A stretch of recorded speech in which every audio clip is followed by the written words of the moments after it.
pernah mewahyukan kitab Taurat yang dirubah kemudian oleh mereka. Itu yang kami imani. Oke? Nah, sekarang tugasmu adalah sebagai kaum bahlul, tugasmu adalah menunjukkan kitab Tauratnya Nabi Musa yang ada sekarang. Mana, tunjukkan ke saya. Saya berhenti menjadi apologet. Kalau kamu bisa tunjukkan kitabnya Nabi Musa, saya berhenti jadi apologet. Kalau kamu bisa, yang kamu pegang itu adalah cerita dongeng itu. Tidak ada yang bisa kau tipu di sini. Saya paham. Kau itu jangan menipu. Tidak akan ada umat Islam yang engkau tipu di sini. Loh, mari kita buktikan. Sekarang kan Allah. Mari kita buktikan. Mari kita buktikan. Mari kita buktikan. Dinda Kores bisa open kamera, Dinda. Kita buktikan kepada manusia bahlul yang tidak punya otak separuh ini. Dinda Kores, kalau udah tahu itu akan berubah-ubah, kenapa lagi mesti perlu diimani, kan begitu? Dinda Kores, yang kami imani adalah kitab yang datang kepada Nabi Musa. Kitab itu sudah dirubah. Kami percaya, tahu ngerti iman nggak? Iman itu percaya. Kami meyakini Allah pernah mewahyukan sebuah kitab kepada Bani Israel, dan kitab itu sudah dirubah oleh Bani Israel itu sendiri. Apa akibatnya? Apa pembuktiannya? Orang Kristen umat Bahlul bin Dongop bin Laknat ini tidak memiliki lagi kitab Tauratnya Nabi Musa. Yang kau punya dari bahasa Indonesia. Bahasa Indonesia dari mana? Dari bahasa Belanda. Dari bahasa Belanda dari mana? Dari bahasa Romawi. Romawi menggunakan bahasa Yunani. Dia mengambilnya dari bahasa Septuaginta. Kitabnya Nabi Musa. Bisa kau tunjukkan? Bisa. Loh iya, Allah kan tahu itu akan dirubah-rubah. Kalau udah tahu, mana kitabnya Nabi Musa? Tunjukkan kepada saya mana kitabnya Nabi Musa.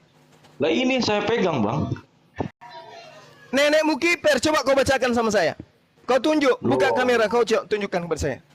Hukum Taurat kan hanya ada di dalam Alkitab. Hanya orang bahlul bin pemakan babi yang bisa kamu bodohi. Paham? Yang kau pegang itu apa tuh? Iya. Iya. Apa ironisnya? Apa ironisnya? Ketika dia menurunkan Injil dan Torah itu akan dirubah. Kalau udah tahu kenapa diturunkan gitu loh. Baik, saya tanya samamu. Allah tak dengarkan bahlul. Saya paham. Saya katakan kau bahlul supaya kau sadar sedikit pun. Dengarkan. Apakah Tuhan tahu bahwa Adam akan makan buah pengetahuan itu? Hah? Loh, ini berbicara kita, bukan berbicara manusia. Berbicara kita. Ini saya tanya supaya takmu itu berfungsi. Saya tanya sama, apakah Tuhan tahu bahwa Adam akan pengetahuan dan buruk? Tahu tidak Adam? Suara putus-putus. Kamu, ya, tahu tidak Tuhan kau itu bahwa Adam bakal makan buah pengetahuan baik buruk? Tahu tidak Tuhan kau itu? Atau jangan-jangan Tuhanmu nggak tahu? Loh, analoginya nggak tidur tepat, kali itu Bang. kau. Kita berbicara kitab kok abang larinya ke Adam begitu loh. Bagaimana mungkin tidak dengar? Dengarkan Bahlul. Kau kan mengatakan tadi Bahlul, ya? Kau mengatakan bahwasanya saya Bahlul berkata, nama saya Berlian. Kalau Tuhan sudah tahu Bani Israel akan merubah Taurat, kenapa dia wahyukan? Saya juga menyatakan kepada kamu Bahlul, kalau Tuhanmu sudah tahu Adam akan makan buah pengetahuan baik dan buruk, kenapa Tuhanmu menciptakan Adam? Kalau Tuhanmu tahu bahwa Adam akan mewariskan kemudian dosa kepada keturunannya, kenapa dia ciptakan Adam? Kenapa? Loh, itu justru menunjukkan kakinya, Bang. Loh.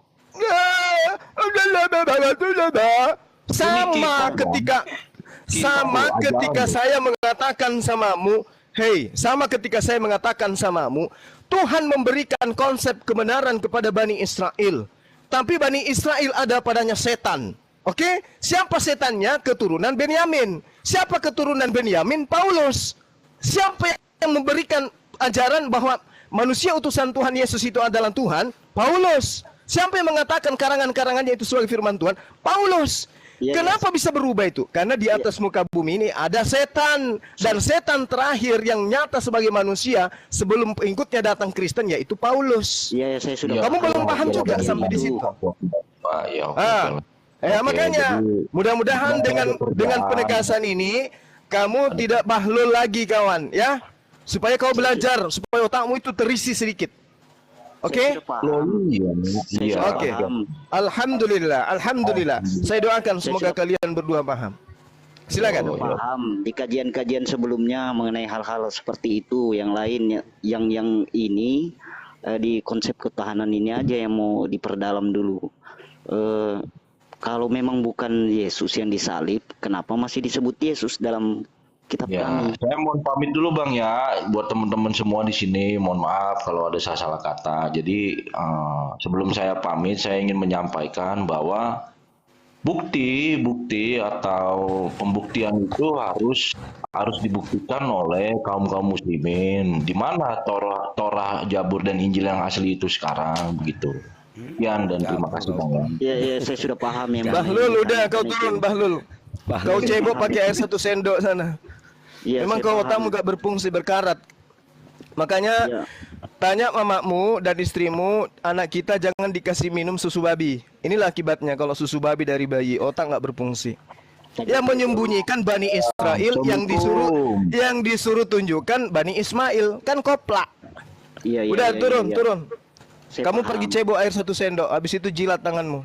Saya paham kajian-kajian itu sudah diperdebatkan di kajian sebelumnya. Lanjut Bang. Ke Gurunda kena ribut, nanti naik pakai akun lagi, pakai akun yang sama. Lanjut. Terus yang mau saya tanyakan, kenapa di Alkitab masih memakai Yesus? Kalau bukan Yesus, kenapa dia masih memakai Yesus gitu? Apakah LAI yang bersalah atau apa? Maksudnya Bang, Yesus maksudnya di dalam Bible Bapak. Iya, kajian. Di dalam Bible Bapak nih, oke, saya tanggapi sedikit ya sebelum Gurunda naik. Di dalam Bible Bapak itu Bible 2011 itu Isa semua loh. Itu Nabi Isa semua. Nah, itu mungkin itu ya dulu ya kalau pertanyaan Bapak itu ya. Jadi sebelum kita lihat apa Gurunda naik, atau Ustadz Suki mau tambahkan. Jadi gini Bang, 2011 Bible mana Gurunda?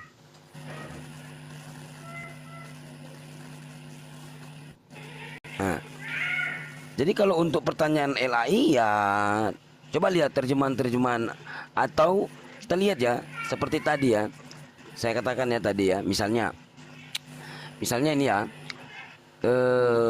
yang diucapkan itu waktu Yesus disalib ya, itu Eli Eli lama sabaktani, atau ya Bapa kepadamu kuserahkan ntar ya mana ya sini. Nah ini Udah turun teriakan orangnya Yesus itu pun. waktu disalib. Teriakan Yesus waktu disalib itu gini. Di dalam terjemahannya Eli Eli lama sabaktani, atau Alaku Alaku mengapa engkau meninggalkan aku, di dalam Matius 27 46 52, Markus 15 34 38. Atau ya Bapa ke dalam tanganmu kuserahkan nyawaku. Ini yang salah yang mana ini? Nah, terus di mana ya?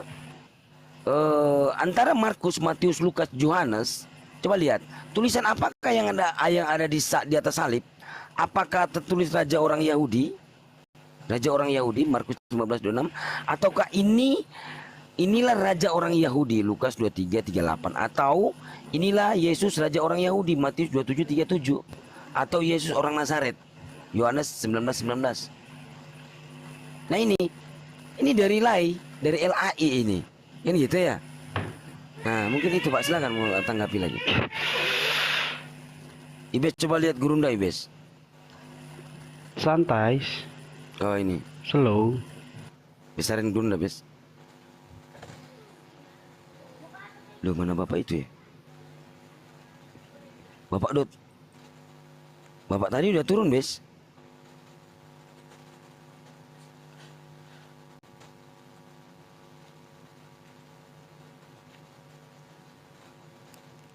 Begitulah, udah turun.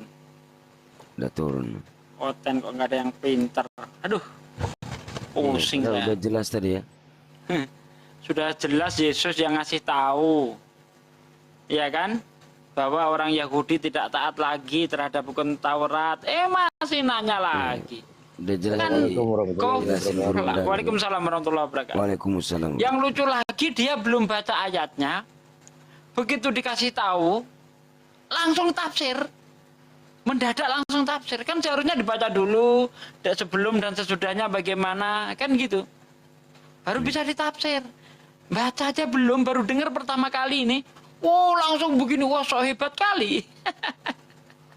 Iya. Oten, aduh bener. Tadi yang dijelaskan Gurunda itu tentang hukum Torah atau perpuluhan itu yang dari mana ya, Yahudi. Nah itu kan ada di Yohanes 11:45 sampai 57. Sampai yang pembunuhan Yesus itu kan dinubuatkan oleh Imam Kayafas. Kan gitu sebenarnya ya. Tapi ya gimana ya, pikiran mereka bingung juga gitu. Tapi ya kita hanya menyampaikan aja gitu. Mau ku remas otak kau nanti lama-lama. Bos, Masih kau datang besok. kau udah sesat, mau pula kau ngotot nyesatin orang. Dasar bahlul. Mana sejarahnya kata sejarahnya orang Yahudi taat kepada Taurat, nenekmu kiper. Kalau taat Nabi Isa nggak perlu turun. Kalau taat Allah Subhanahu wa taala kemudian tidak perlu menyelamatkan dia. Kasih data Yohanes 7:49. Enggak, itu Isa. Lah, memang ada dua nabi yang diutus bernama Isa dan Yesus itu beda. Dasar karpet. Kakak Kirani kurang gede nak suaranya, nak gedein lagi sayang. Iya, biar Baba keganggu ya. Yohanes 7 Enak ya. berapa tadi Gurunda? Yohanes 7:49 ya? Iya. Iya. Sama dengan Matius 23 itu. Satu perikop dibaca sampai Makasih. data 36 itu tamat kita di situ. Siap. Kalau didalami Matius 23 yang dibawa Guru Sugi tadi itu selesai mereka. Kenapa? Di data nomor 36-nya semua ini akan apa? Akan dipenuhi oleh angkatan ini. Jadi semua yang disebut ular beluda, apalagi serigala buas, apalagi keturunan ular beluda, apalagi biawak, guguk, monyet, sapi, biawak, semuanya dipenuhi angkatan itu, angkatannya Yesus. Berarti nabi palsu dari angkatannya Yesus muncul, serigala dari angkatannya Yesus. Matius 23, satu perikop itu 1 sampai 36. Dan ini semua akan digenapi oleh angkatan ini, kata Yesus. Jadi orang neraka yang didirikan oleh orang Farisi itu seangkatan dengan Yesus juga. Artinya Paulus ini kena, Lukas ini kena, Markus ini kena, penulis Petrus kena, penulis Yohanes kena, penulis Matius kena. Gitu loh. Nah, kena semua, makanya aku bilang, bolehkah sekali-sekali otakmu itu kuperas? Apanya yang kena semua. Kena agama yang didirikan oleh orang Farisi cuma satu, yaitu agama Kristen. Agama yang didirikan oleh orang Farisi, kata Yesus dalam Matius 23 nomor 15, pengikutnya adalah orang neraka dan 2 kali lebih jahat daripada orang Farisi itu sendiri. Coba Anda jawab. Dongeng dari mana ini semua? Dongeng dari kitabmu. Dongeng dari mana? Dongeng dari kitabmu. Matius 23 nomor 15. Coba kamu tunjukkan. Coba saudara, coba kamu tunjukkan sebelum kamu bicara. Dengarkan. Suara saya lebih kencang dari saudara padamu. Oke. Nah, sekarang pertanyaan saya. Habis ini kamu bicara. Tunjukkan. Habis ini kamu bicara. Pertanyaan saya. Tunjukkan satu agama di luar Yahudi yang didirikan oleh orang Farisi. Apa nama agama itu? Silakan. Jawab, itu silakan. kalau tidak kalau tidak berdongeng Jawab. Jawab aja. Iya. Udah orang-orang kayak gini nggak ada ilmunya, koplak ini orang ini. Turunin. Udah. Matius 23 nomor 15. Ada orang Farisi yang keluar dari Yahudi yang akan mendirikan sebuah agama di mana penganut agamanya adalah orang neraka dan 2 kali lebih jahat daripada orang Farisi itu sendiri. Tunjuk pada saya. Ada agama yang didirikan oleh orang Farisi selain agama Kristen. Tunjuk. Masih mau aku datang besok? Kalau ada lagi timumu. Iya. Masih bagus itu. Otaknya peras. Kalau mau. Jadi kepada orang-orang yang begini, orang-orang zalim, illal ladzina zalamu minhum. Iya, Kepada orang yang betul. zalim di antara mereka, kita harus keras. Betul, asidah. Jangan dibiarkan. Anu bang, iya bang. Iya dong. Oh, jangan termakan dengan kata-kata abang itu. Dia itu cerdik seperti ular, ganas seperti biawak. Oke, lanjut. Udah dibilang kalau mau Bang Zuma stabil, nggak teriak-teriak, jangan lembut. Kalau ada yang lembut aja naik diskusi, selesai loh. Dikasih nama baru itu. Bahlul, dengarkan Bahlul. Ditanya, Ya kalau udah dikatakan dibilangin dongeng nggak dari bisa mana. kan, diajak diskusi baik-baik nggak bisa, cuma Enggak, main yang nerocos, penting ya jangan udah. sok lembut aja, jangan naik sok lembut gitu. Diskusi aja santai gitu, jangan sok lembut. Ngotot kayak gitu. Pasti Ya kan stabil. ditanya Tapi ini kalau kan. lembut, Ditanya lah, dikatakan lah kamu jawab dari kitabmu kan gitu. Katanya dongeng, Gurunda dongeng ya. Kitabmu yang disuruh jawab kok. Berarti si Vo ini sudah mulai belajar Bible. Udah jadi 1 Korintus 4 nomor 10 juga. Oh itu si Fox ya, ganti anu ya dia ya. Mm-mm.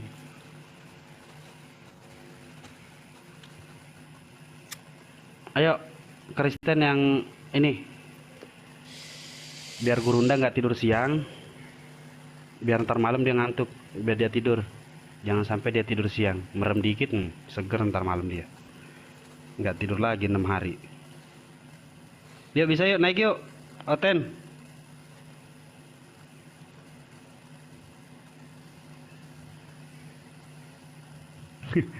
HP gue udah mulai nge-lag tadi. Itu Gurunda kepental. Gue keluarin, gue refresh, balik lagi aman.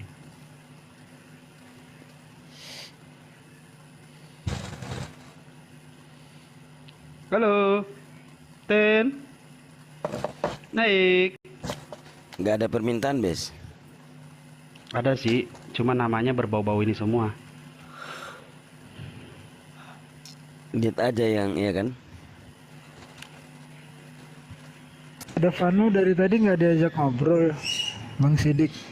Hah? Pak Vano lagi mikir mau syahadat hari ini atau besok. Ya, Masih insya ada yang Allah. mau diperas kepalanya. Ini kali ini, mungkin yang masih mau nih. Coba Gurunda. Mana Berlian? Kaget gua. Halo, halo. Turun. Lu kemana sih? Lu udah 4 kali lu dipanggil Gurunda lu. Ini anu segala jina. Asar loh. Oh iya. Halo. Tadi ini ada yang nelpon, HP juga lobet, jadi ini keluar dulu. Bilangin jangan nelpon lagi lain kali gitu. Lanjut. Iya, marahin. Tadi kan aku belum dengar jawabannya. Kalau kalau memang itu Yudas, kenapa masih di Alkitab itu masih disebut Yesus? Itu yang saya mau tahu. Apa kesalahan LAI atau apa? Tadi aku ndak ini, kan HP-nya mati. Nggak dengar jawabannya. Mau saya jawab? Masih mau aku jawab? Boleh. Oke, jawabannya ada di 1 Korintus 15 ayat 15 sampai ayat 18. Di situ Paulus mengatakan, saya ambil intinya saja, kalau Yesus tidak disalib, tidak mati dan tidak bangkit, maka sia-sialah ajaranku. Ya. Jadi karena memang Kristen ini ajarannya itu berdasarkan penyaliban, tanpa adanya penyaliban tidak ada penebusan dosa, ya, tanpa penyaliban maka tidak ada kekristenan, maka sudah wajar kalau mereka itu mempertahankan Yesus itu. Tetapi kalau kita jeli untuk membacanya, pasti kita akan menemukan bahwa Yesus memang tidak disalib.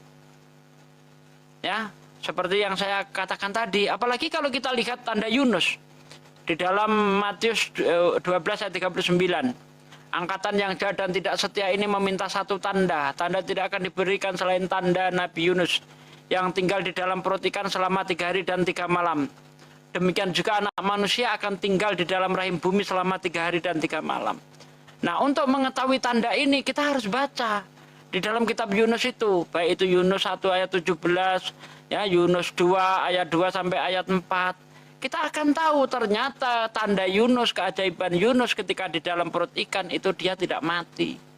Kalau Yunus mati di dalam perut ikan, maka tidak ada tanda, tidak ada keajaiban. Nah, Yesus akan mengalami tanda yang mirip itu. Yunus tinggal di dalam perut ikan, Yesus tinggal di dalam perut bumi. Nah, apa yang tanda yang harus terjadi pada Yesus? Dia harus tidak mati. Kalau dia mati, Yesus tidak mengalami tanda.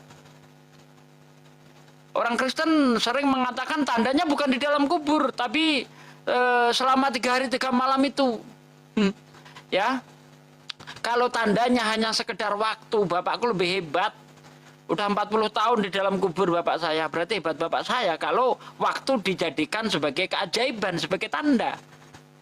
Waktu tidak bisa dijadikan tanda. Hal-hal yang terjadi yang seharusnya tidak terjadi tapi tidak terjadi, itu yang dikatakan tanda. Yunus seharusnya mati di telan ikan selama 3 hari dan 3 malam. Di dalam perut ikan penuh dengan kesesakan, kesempitan dan sebagainya. Dia tidak mati, itulah tanda. Yesus di dalam kubur, seharusnya dia mati, tapi dia tidak mati, itulah tanda. Maka kalau Yesus mati, berarti Yesus pembohong. Supaya Yesus tidak bohong, Yesus harus mengalami tanda Yunus, yaitu tidak mati selama 3 hari dan 3 malam. Terbukti ketika dia bangkit masih lengkap dengan jasad dan daging dan tulangnya, sehingga dia makan ikan goreng di depan para murid. Itu bukti ya. Yunus waktu dilempar dari kapal mati apa hidup posisinya, Pak De? Hidup. Waktu dimakan ikan di dalam perut berdoa, orang berdoa udah mati apa masih hidup, Pak De? Hidup. Waktu dilepehin sama ikan ke daratan, itu berupa mayat apa masih hidup, Pak De? Gimana? Waktu dilepehin sama ikan ke daratan, Yunus hidup atau mayat? Hidup. Berarti tidak pernah mati ya ketika dilempar di dalam perut ikan lalu dikeluarkan lagi dari perut ikan. Sama dong dengan Yesus, nggak pernah mati berarti. Lanjut standby. Iya. Coba ini sangat fundamental ya sebelum ke Gurunda Zuma. Seperti dikatakan tadi ya sama Ustadz Sugi sama Ustadz Tunggul. Nah, Lukas 24, 4, 4, 4, 5, 4, 6. Di sini menuliskan gini, kata Yesus ya. Ada tertulis demikian, Yesus harus menderita dan bangkit. Berarti kalau menderita dan bangkit dari antara orang mati pada hari yang ketiga. Berarti kalau bangkit ini ada kematian ya. Nah, tertulis di dalam kitab Musa, nabi-nabi dan Mazmur. Setelah dicari nggak ada. Di sini berarti kalau Yesus yang berkata, berarti Yesus berbohong. Satu, ya kan? Nah, tulis penulisan Lukas, berarti katanya ini penulisan Bible ini dipenuhi dengan Roh Kudus. Ternyata tidak. Kenapa? Di sini mengatakan bahwasanya ada tertulis di dalam kitab Taurat Musa, 5 kitab Musa dan nabi-nabi dan Mazmur. Tapi ternyata dicari tidak ada. Nah, ini berarti di sini sudah jelas kalau berbicara tentang bangkit berarti ada mati. Mati dan bangkit dari antara orang mati pada hari yang ketiga. Padahal nggak ada tertulis gitu loh. Ya, saya mulai paham. Ya. Apa tadi yang mau saya tanyakan? Saya mulai paham banyaknya ini apanya yang saling berselisih di Alkitab itu. Dan ternyata setelah diselidiki itu tidak ada kekristenan kalau tidak ada penyaliban kan, yang ngajarin itu Rasul Paulus kan. Nah, terus dan saya sudah mulai ini lihat dengar kajiannya kalau Rasul Paulus itu bagaimana sebenarnya dia seperti yang dijelaskan di kajian-kajian yang sering saya ikuti. Dia menggenapi nubuatan Yesus itu sebagai penyesat. Terus kenapa masih dikatakan Yesus dalam tulisan itu untuk menggenapi ini kan, orang percaya pada ajaran Paulus kan, begitu kan maksudnya tadi. Apa ya?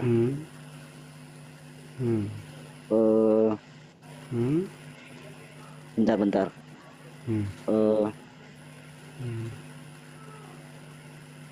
Bentar saya berpikir dulu. Santai aja bang, jangan ngedon Oke. bang, santai aja bang. Saudara, pertama kali Al-Quran menerangkan wa innal ladzina ikhtalafu fi lafi syakkim minhu, dan mereka benar-benar ragu, mereka berselisih. Sesungguhnya orang-orang yang berselisih, mereka itu ragu. Berselisih tentang apa? Berselisih tentang Nabi Isa alaihissalam terkait dengan pembunuhan kepada beliau. Ada yang mengatakan Nabi Isa itu masih hidup, ada yang mengatakan Nabi Isa itu telah bangkit, ada yang mengatakan Nabi Isa itu terkuburkan, ada yang mengatakan Nabi Isa itu terangkat ke langit. Ini apakah Al-Quran ini keliru mengatakan itu? Wa innal ladzina ikhtalafu fi lafi syakkim minhu. Padahal Rasulullah Muhammad sallallahu alaihi wasallam tidak pernah melakukan penelitian tentang orang yang bernama Isa atau Yesus. Beliau tidak pernah melakukan penelitian. Tapi beliau kemudian menyatakan melalui mulutnya yang mendapatkan wahyu dari Allah, sesungguhnya orang-orang yang berselisih paham tentang pembunuhan Isa benar-benar dalam keraguan-raguan tentang yang mereka bunuh itu. Apa pembuktiannya? Mari kita lihat. Di dalam kitab saudara ada kata Yunaninya mengatakan bahwasanya yang terkait dengan apa yang ada pada masa itu disebut eko. Eko itu atau skeo itu artinya adanya perselisihan. Di dalam Kisah Para Rasul 25 nomor 19 dikatakan begini. Tetapi mereka hanya berselisih paham dengan dia tentang soal-soal agama mereka, dan mereka berselisih paham juga tentang seseorang yang bernama Yesus yang sudah mati, tetapi Paulus katakan dengan pasti bahwa Yesus hidup. Ada yang mengatakan Yesus mati, ada yang mengatakan Yesus hidup. Mereka berselisih paham. Kisah Para Rasul 25 nomor 19. Kenapa bisa Rasulullah Muhammad SAW tahu? Kalau ternyata di tengah-tengah mereka tentang penyaliban Yesus itu mereka berselisih paham. Dari mana seorang baginda Rasulullah Muhammad SAW yang usianya nanti 600 tahun lebih baru ada? Kemudian dia menceritakan bahwa orang-orang yang membahas tentang kematian sosok Nabi yang datang kepada Bani Israel, mereka berselisih paham tentang pembunuhan itu. Kenapa bisa beliau tahu? Kalau melakukan penyelidikan berarti ada kisi-kisi penyelidikannya. Apakah itu dia daftar pustaka, tinjauan pustaka, atau dia membaca literasi, atau dia bertemu dengan orang Yahudi atau Nasrani dia belajar, ataukah dia kemudian mempelajari Injil atau mempelajari kitab-kitab para nabi, atau mempelajari tentang sejarah Bani Israel. Selama yang kami tahu, satu pun tidak ada yang bisa membuktikan Rasulullah mengkaji dan belajar itu. Seketika informasi itu datang, sesungguhnya orang-orang yang berselisih paham tentang pembunuhan Isa benar-benar dalam keraguan. Wa qaulihim innal qatalnal masih Isa bin Maryam Rasulullah wa ma qatalu wa ma salabu walakin syubbiha lahum. Wa innal ladzina ikhtalafu fi lafi syakkim minhu ma lahum bih min ilmi illa tiba'az zanni wa ma qataluhu yaqina. Dan mereka tidak yakin terhadap orang yang dibunuh. Mereka berselisih paham. Mereka berselisih paham. Dan sampai hari ini pun berselisih paham.